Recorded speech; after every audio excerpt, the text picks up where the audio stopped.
mga kaibigan, no, punta naman tayo sa ating pangalawang topic, yung Go Negosyo.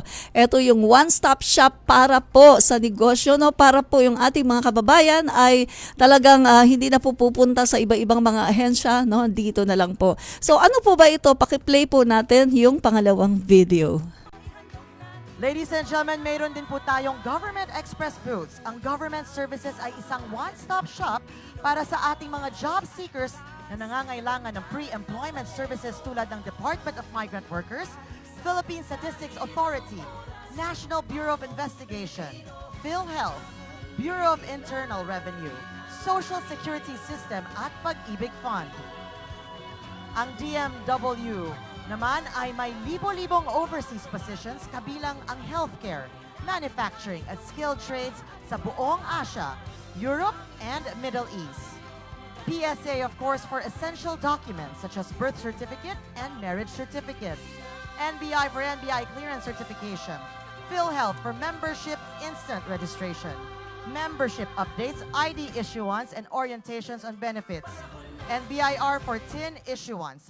Ang SSS naman ay para sa membership registration. At ang Pag-ibig ay nagalok ng online membership registration, MP2 savings at Pag-ibig loyalty card. BDO Network Bank Incorporated, Bank of Makati, A Savings Bank Incorporated, Whiteport Incorporated, Foundever. Yan, AJ, no?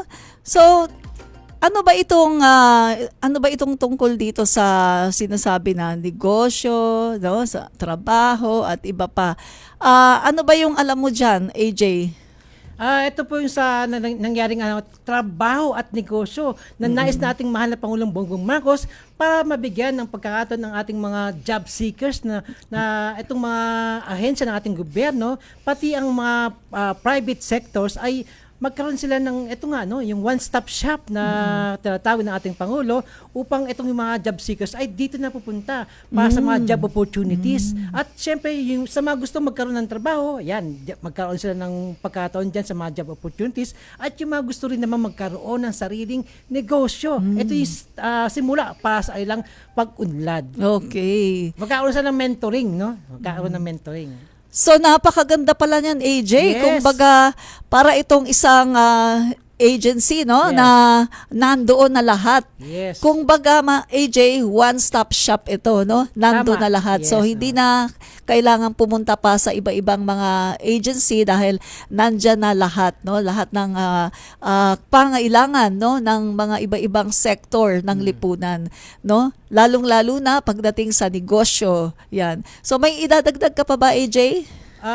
Sa ngayon ang ating mga kababayan kasi sa totoo lang gustuhin man lang magkaroon sila ng trabaho kasi mostly ang ang mentality ng ating mga kababayan is makahanap lang ng trabaho, hindi yung magnegosyo kasi ayaw nila nung alam mo yun yung sinasabi lang pag kumita naman ako, pag nagnegosyo ko may lugi tapos masakit ang ulo, ang daming trabaho. Ayun ang mentality ng ating kapwa Pilipino. Kaya itong ating mahal na Pangulo ay talaga naman ginawa niya magkakaroon ng mentoring para na sa gayon ay magkaroon ng ma-instill sa ating mga kapwa Pilipino na dapat tayo ay nagkakaroon ng mag-isip ng business na dapat para sa atin para mas umunlad tayo. Correct. Magkaroon tayo ng mas magandang kinabukasan kapag tayo ay merong business, hindi lang yung nangangamuhan. Tama ka. Alam mo, AJ, tama ka dyan, no? Nung nasa BPO ako, AJ, no? So nagkakausap, no? Yung aming pinaka-mentor noon, supervisor namin ay Indian. Yes. Tapos, syempre, nagkakaroon ng interaction. May nagtanong kung bakit ba patok na patok yung BPO dito sa Pilipinas. Alam mo ang sagot niya, AJ? Kasi dito kasi sa Pilipinas, no, ang mga Pilipino daw ay hindi daw business-minded. Yes, tama. Yun bang tipong okay na yung pangangamuhan? Yes. Yan yung sinabi ng Indian. Unlike sa kanila, na talagang business-minded sila, AJ. Kahit nga yung ibang mga lahi, no, sa Southeast Asia, katulad na lang napuntahan kong bansa sa Malaysia. Yes. Halos lahat ng mga Malaysian may negosyo. Wala kang makikitang Malaysian doon na nagtitinda, na cashier sa isang mall o Mall, whatsoever. Talagang business-minded sila. At yan ang kulang sa mga Pilipino. Yes. Kasi hindi tayo ganun eh. Parang wala sa thinking natin, sa mindset natin na magnegosyo. Parang kontento lang tayo sa pangangamuhan at loyal tayo sa ating mga employer, Yes. no, na kahit alam natin na hindi naman tayo yayaman eh. Diyan Oh, sa yes, totoo. diyan sa pagtatrabaho, AJ, hindi tayo yayaman, Yes. no? At talagang very few sa mga Pilipino ang merong mindset na talagang magnegosyo, AJ. May dadagdag ka pa ba, AJ? Ayun nga, katulad ng sinabi mo, admin, no? Hindi tayo taga yayaman sa pangangamuhan lang. Oo. Kahit pa napaatalino at napaagaling mo, hindi kaya yaman kung wala ka namang business, no? Dapat Correct. talaga put up ka ng business para kahit paano mas lumago ka. Kasi alam mo yung paano patutunguhan ng business.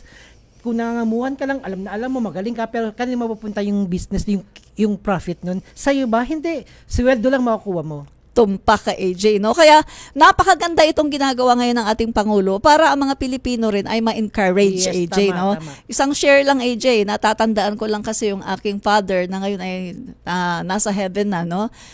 Alam mo, AJ, never siyang nangamuhan, never siyang naghanap ng trabaho para magtrabaho, no? Ang ginagawa niya talagang negosyo. Talagang negosyo siya mula noon.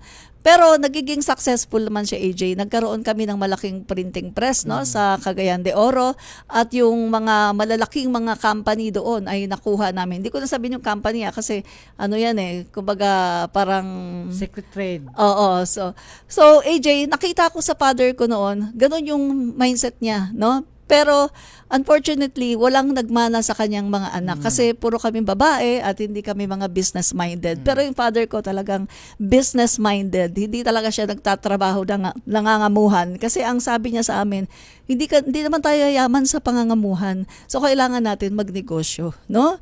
So yun ang hindi namin nakuha sa aming father. Kaya ito, nakakatuwa itong ginagawa ngayon ng ating Pangulo para ang mga Pilipino ay talagang magbago ang ating mindset at makatulad din tayo sa ating mga kapitbahay na bansa na talagang hindi sila kontento sa pangangamuhan. Gusto nila sila yung nagnenegosyo.